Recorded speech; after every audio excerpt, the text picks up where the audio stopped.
Farzana Batool versus Union of India, 2021. Article 21A obligates the government to provide free and compulsory education to all children in the age group of 6 to 14 years only. The right to professional education is not a fundamental right under Part-3 of the Constitution of India. However, is the Government of India obligated to provide professional education to its citizens? Farzana Batool versus Union of India is a case that deliberates upon the obligation of the government under Article 21A, that is, the right to education.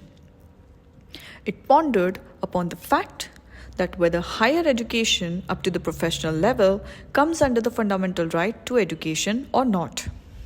The Honorable Supreme Court held that the right to pursue higher education is not explicitly mentioned as a fundamental right in Part 3 of the Constitution, and thus the access to professional education is not a governmental obligation.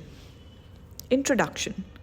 Article 45 of the Constitution provided that the state shall endeavour to provide free and compulsory education to all children up to the age of 14 years.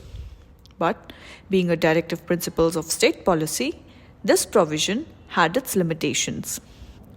Hence, a change was needed to improve the level of education in India. Finally, in 1999, the Tapas Majumdar Committee was set up, which recommended the insertion of Article 21A in the Constitution. The 86th Constitutional Amendment Act 2002 added Article 21A to the Constitution of India, which aims to provide free and compulsory education to children in the age group of 6 to 14 years as a fundamental right.